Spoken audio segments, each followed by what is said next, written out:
first, I apologize. With the signing date, we obviously signed Jack Harris, a kid from Fenwick, that so excited to get him in our program. I would say early fall, Pat Ryan brought me some clips on him, some clips that show just his jump from his junior film to his senior film. Obviously, tags the head coach at Fenwick, Tagley, really just emphasized how much of a good player he was, and I would say, especially at that time of the year. We don't have a lot of scholarships left, and you see these juniors that take big jumps their senior year, and I thought Jack was a great example of that. And when you watch his film, just very, very explosive, very dynamic, good awareness, plays extremely hard in the league he plays in, and to hear the coaches talk about him, to play against him, just kind of raised my awareness, but also because of what I witnessed in recruiting here at Illinois the last 4 years. I knew if I made an offer early, it would bring a lot of people in on it, and just chose to make a little bit of a walk quietly, and about a week before signing day, reached out to Tagley and said, "Hey, this is what I'm thinking. What do you think?" And basically made arrangements for the official visit. I hadn't had a chance to sit down with Jack at that point, and once I sat down with him and his parents, just realized this is somebody I want in our program. So signed him, excited to get him. He kind of joins the list. That last signing date, I think Matt Bailey was our first. Our second was Mac Rossetich, and our last was Tanner Heckel. And just those three guys have come out and done a lot of great things, and I'm excited to see exactly where he can go. So the next congratulations is probably to Sid, the Super Bowl champ. I know he's doing a Super Bowl parade right now. I shot him a text before, during, and after the game. Not during the game, but after the game, just congratulations, to enjoy the process. I'm super excited for him, and what his career is was classic. It was probably Wednesday or Thursday of game week, and I shot him a text and just said, "Hey, hope you're enjoying the week." And he said, "Next time I'm coming back as a starting safety," right? Like, he's just always thinking about what's in front of him, what's ahead of him. I thought it was pretty interesting to see Jalen Hurst in an interview that they asked him who was kind of the guy that was the unsung hero on the football team, on his team, and he made reference to Sid, and it just kind of shows the effect that he's had on an NFL organization, just like he had an effect on us here at Illinois. So super excited. Actually, ironically, I was down in the weight room today watching some of our crews work out, and I looked upstairs, and on the treadmill was Johnny Newton. So I was able to see Johnny. He's in town, I guess. Terrence Shannon getting honored on Saturday. So I said, "What are you doing in town?" He said, "He told me that," so I didn't even know that. But got to chat with Johnny this morning and see how excited he is about his future. Really had a great year as well. So excited for all those guys to get their opportunities. Our only combine invite will obviously be Pat, mainly because most of our combine invites we got back. I know that we had conversations. I know that Gabe was on the list, Xavier was on the list, Luke was on the list, J.C. Davis was on the list. I believe Tanner was on the list, and I think maybe one or two other guys that were on the wait list. So super excited to get all of our guys back, and an opportunity that lays in front of us. Now it's kind of an interesting time. We're actually in week 4 of our 7-week winter conditioning program. It's usually gone 8, but because of the time of the calendar this year, we're going to do a couple practices before spring practice or before spring break. We'll get 2 in, and then we'll do the remainder of our practices after spring break. We're going to change things up a little bit this year. We're going to go on Monday, Wednesdays, and Fridays. In the years past, we've done Tuesday, Thursdays, and Saturdays. We just set our 4th straight academic semester GPA record. And a byproduct of that is, I always say that the University of Illinois doesn't have academic conflicts, because academics always wins. We don't ever put ourselves or put our players in jeopardy of a conflict. We adjust our schedule whenever humanly possible. So in the spring last year, we were literally meeting at 5 a.m. and on Tuesday, Thursdays, and Saturdays. And as much as I enjoy early mornings, I don't think it's mutually agreed upon by 110 other players. So last year at the end, I just said, "Hey, what's the conflict here?" And there was a class that basically by university process meets at 9:30 on Tuesday, Thursdays, and creates a little bit of an academic issue. Usually we don't start our classes till about 11:30. So instead of fighting the academic world, we just adjust our schedule to Monday, Wednesday, and Friday of this year. So that'll be a little bit different for you guys and our players. How that's going to play out and work out kind of tends to be determined yet. I know a lot of people have been asking about spring game. We're going to have some construction in the stadium this spring, so that was going to factor into it a little bit and all that goes into it. So I'm still kind of in the process of doing that. I'm sure at some point we'll open up We only get 2 scrimmages during the course of the spring. And another thing that you guys obviously know because you've been around me, like during the spring, all of our players will practice and participate, but if you put yourself in a position to show me or us as a staff that you can play winning Big Ten football at a high level, I don't practice those guys a lot in scrimmage situations. So in the years past, I've had maybe 2, 3, 4 guys, 5, 6 at most that don't really scrimmage. I think I went through our roster. I have probably as many as high as 16 to 18 guys that I don't know if we'll scrimmage them during the spring just because they played at such a high level. And it kind of became apparent to me. I saw Johnny and he asked about who was at the combine, and I'm like, I never really thought about it, with just Pat, but it's really because all of our best players are back. So super excited about that opportunity in that moment.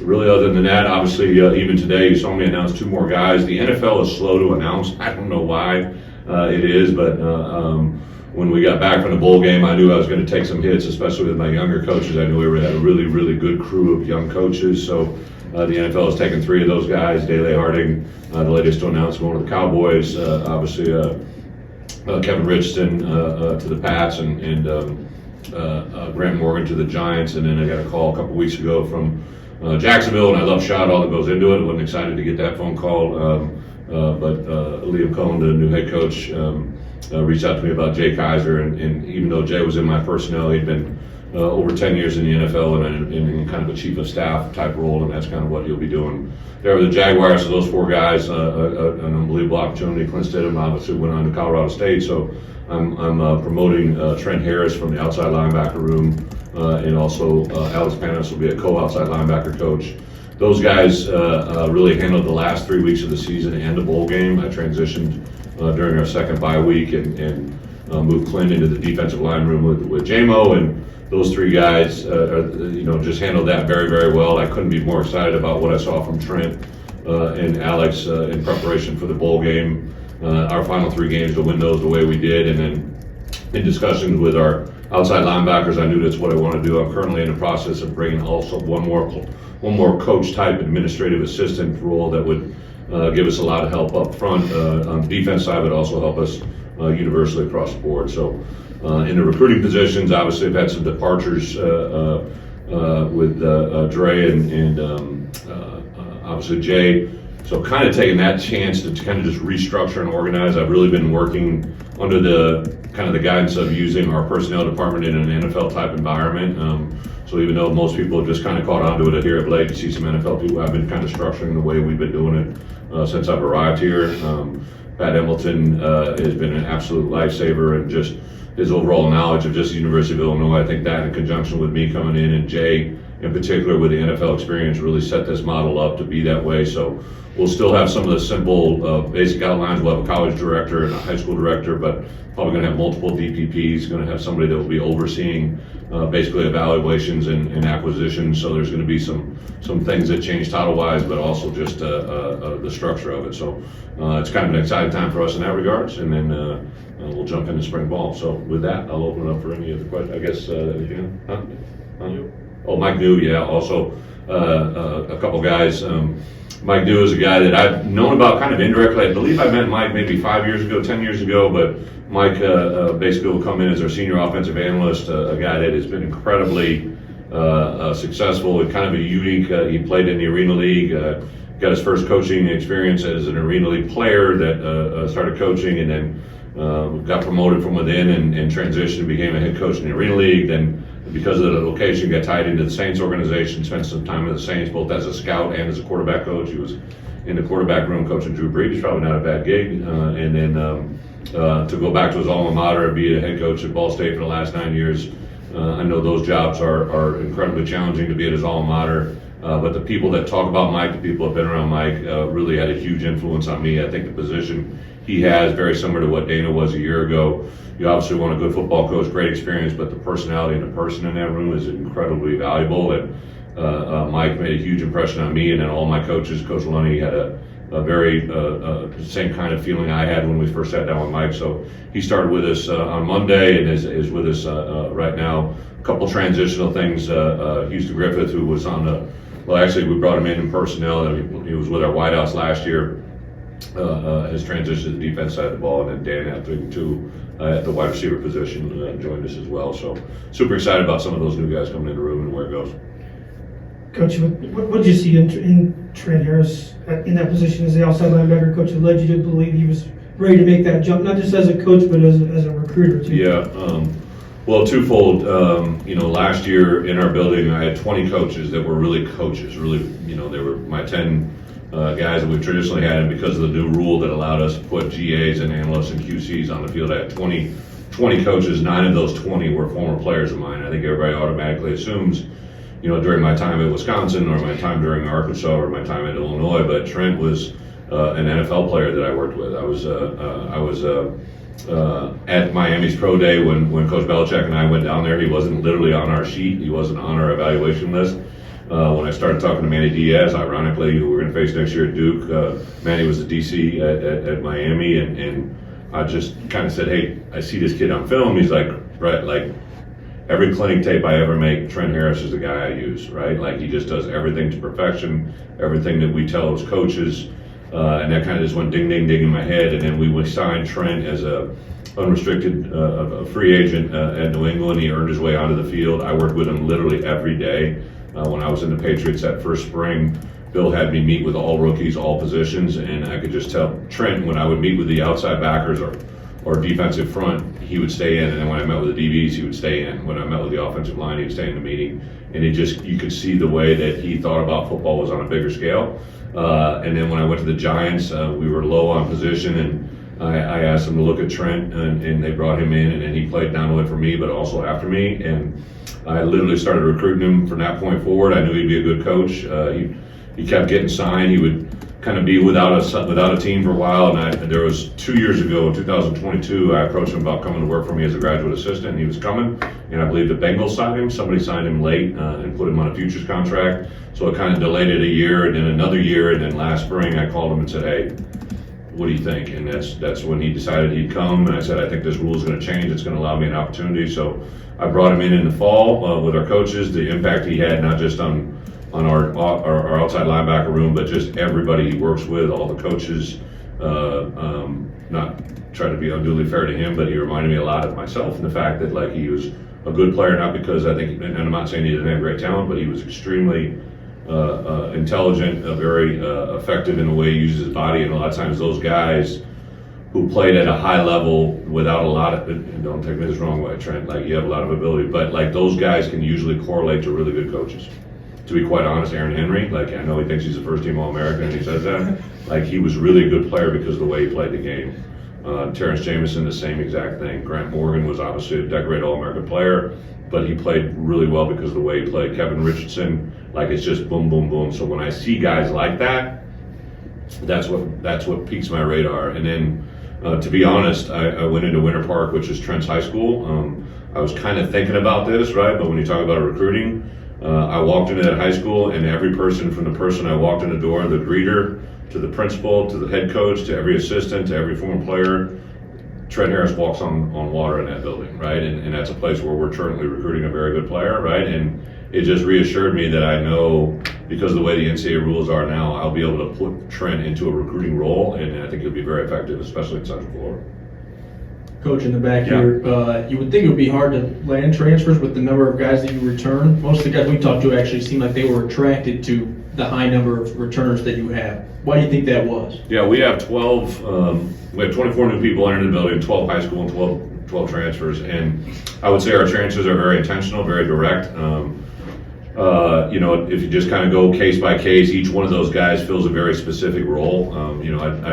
I tell our coaches all the time, like, listen, we retained our best 7 players, in my opinion. 7 players, in my opinion, that I know are being sought out by other schools. I sit down and talk to Gabe Ackus, and he literally tells me the volume of calls he's taking from other teams, even though he never got in the portal, which is alarming, but I understand it. And the amount of money that people are trying to get him to leave, and we retained him. Same thing with Xavier Scott. I know he had several opportunities to leave us.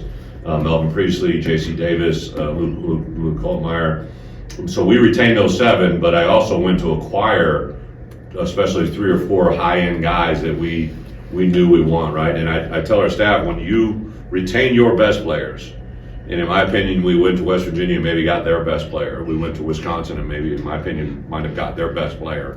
Like those things matter, right? And really, because I was watching Hudson Clement, I saw his little brother, and I'm like, well, pretty damn good player too, right? Let's make it 2 for 1, right? So that one was there. And then J-Bo, he just, I knew he played at Ball State, but I kind of had focused that out, so we worried about getting J-Bo. And then the first time I called him, I knew. He's like, Coach, I'm so excited that he's joining you. And I'm like, oh, I forgot you coached him, right? Like, because you don't really call the other coaches where you're taking people from, because sometimes you don't get great information. I'm super excited about this group. I just watched those guys work out on Wednesday. It was the first time I was able to see them live, because the Wednesday before I was dealing with a personal situation. But like it was just really awesome to see those guys work. You see Kanopik, a kid that we got out of Idaho that has just literally changed his body right in front of us. Ish, Duco out of Iowa Central that's from Minneapolis. He's fit really well in that inside linebacker room. Kurt Neal and Lowry. I just Stoffel, the tight end from Mosinee, Wisconsin. Like it's just the guys that we brought in that portal world. They're the right kind of kids, and I think they fit really well. And I would tell you their early returns look really high. Brett, with this new rule where all of these coaches can coach, all these coaches can go on the recruiting trail, how has that changed being able to evaluate a guy like Trent or Art or whoever? Well, it's really, obviously no secret to you guys have followed. I put Art on the road last year, so I really took Barry off, put him on. But now the way the NCAA rules are laying out, we have a lot more flexibility to put guys on the road, and it doesn't have to come from your 10, and there's a little bit more fluidity. I think even in the future it's going to be that way. To me, recruiting on the road has always been a young man's game. I don't want to try to, but it's just the relationship ability to get your foot in the door. I remember, like, when I was a young coach, man, I prided myself. If somebody else was going to go in 7 schools in a day, I was going to go in 10, right? I was going to be the first one there, and I was going to be the last one to leave. And I want to hire people that think that way. And then, anytime you can have, when my coaches who played for me have an existence with me, when they can go into a home and say, I did this, right? That just opens a lot of mama's eyes, right? Like, and there's no better feeling for me than someone I trust. But now I'm going to tell you, like, I can't hire all my former guys. I love bringing it. We got 2 guys on campus now that I've never met before that we got them on, and I'm just super impressed with who they are and what they are. So I think the world of college recruiting is absolutely awesome now, especially when we're getting this even, hopefully, playing field with the revenue share and the model that's going in, and it's not about the biggest checkbook anymore. Now it's getting back to who can do with what and who can evaluate and get guys in the right position. That's huge. Brent, I'm curious, where do you see spring ball kind of going from a schedule standpoint or whatnot? Do you see it looking more like NFL OTAs, short and sweet, or where would you like to see it go? Yeah, I think there's a lot of changes in the last 2 years. We had kind of treated it because we were in the foundation of building this program the way we needed to, but I think for us this year there'll probably be a little bit of next year because of the roster limit of 105. I think you're going to have a lot more times where the good players will service one another. It'll be a little bit more NFL-ish, like the 2s might service the 1s and vice versa. And on top of that, when you have as many good players we have returning, I think we'll probably have a lot of sharp, quick, clean practices. I don't think you got to stand out there and do things monotonously. It's going to be challenging. Luke, there's definitely things we want him to improve upon, but I want to see where Ethan's at. I want to see where Carson's at. I want to see where Trey's at. So to get a lot of our next 3 quarterbacks, still get work with Luke and all that goes into it. But it's a little bit. I think it's not so much what's changing in college football, but for us at Illinois, how we're changing, right? And we got to still still stay true to who we are. But the rules, we got 15. I would say in the past, you got 2 that you can't throw them out, but it's a glorified walkthrough. It's shoulder, it's spiders and helmets. There's one weekend we're going to practice on Monday, Wednesday, and Fridays, but Mom's Weekend because we have Dad's Day in the fall, we're going to have a Mom's Weekend, and on that Saturday, I believe it's April 5th, we're going to have a featured practice with our moms or people that aren't moms that fill in as moms, like if it's grandma, if it's a guardian, a sister, whoever it is, and we'll incorporate kind of a theme around that, but that'll be our only Saturday of work. We're going to practice on the Friday night of our Illinois High School Coaches Clinic to kind of let those coaches, and I really set that practice up even though I want us to get better, I want to see the Illinois coaches see how we work and how we treat our players. So that's part of it. We can start official visits on April 1st of this year. So I know right now we have a visitor coming on April 3rd, 4th, and 5th that he's a game changer, and a couple other guys. And so we'll incorporate spring visits like we've never done before, because I think kids are just making decisions earlier. So a little bit of that comes into factors as well. Plus spring football is when we can truly just, I literally, there isn't any other things going on. I don't do a lot of travel. I don't have a lot of outside things going on, so I can concentrate on making our guys great for 15 practices. Just a couple more here. There's obviously still the 10-day spring transfer window coming in April, but Yeah. like right now, how do you feel about where your roster is? Yeah, we have about a 111-man roster right now. We have one guy that is hanging fire, and so we can get to 112 here before spring ball. So we have to get down to 105, and we have 9 freshmen coming in. So we have about 17, 18 guys that in our program right now that I honestly, over the next 2 to 3 months, we got to make some decisions, right? We got to be when we go to play Western Illinois on that Sunday, I got to be at 105. I know that, and because of that, I think I would say our roster is pretty set, but I think we'll probably have a variance of maybe 5 guys either way, right? Like, I don't know if I can predict that, there might be a couple guys leave, but I think there's probably always going to be in our mind a group of guys that you just got to be aware that they could stay or they could go, right? I think for me, the guys that we have locked in as our top 25, 30 players are pretty locked in. It's that next group of, guys that maybe there's a guy that doesn't want to be a second string right guard. Maybe there's a guy that doesn't want to be a backup D tackle, right? Maybe there's a guy that doesn't want to be the 5th outside linebacker, whatever it is. Those are the guys that you can never really predict and don't understand, but it's also a time for us at that point to have a chance to acquire other talent. Finish with this one. There's a lot of transfers that always talk about the NFL development and some get super attracted, whether it's Johnny or the secondary. Just as a coaching staff, is that something you lean on when you're recruiting transfers across the country that I can maybe get you to the NFL? Yeah. Obviously, most kids, I would say, they come into our program have aspirations of playing in the NFL, especially the transfers. I would say that's a little bit more ready. High school kids go through it, but high school kids, you can still, ooh, look at those shoes, right? Look at that helmet. But when you're 20 years old and you're on your last opportunity to get to where you want to be, life becomes real, and you learn more and you focus more on what's really important. So I would say, without a doubt, in the transfer world, we focus a lot on that. And then, I heard you guys' interviews, those Wisconsin guys saw Johnny play, right? I think that made a difference. I think the West Virginia, and with Hudson, like, he saw what we did throwing the ball, right? He can't be, there's a couple coaches that want to bring up my stats from, 2008 when we ran the ball more than we threw it, right? They say, well, that's who he is. Well, I'm a little bit different guy from 2008, right? So, like, everything's, and then the success we've had in the back end, DB-wise, right? Like, I tell you, that probably what helped us keep guys, right? Like, I mean, if you're a DB in our program playing as good at football as you ever played, the foreshadow should tell you, if I just stay here and continue to do things really well, good things are going to happen, right? So, there's a little bit of everything. Every guy's a little bit different.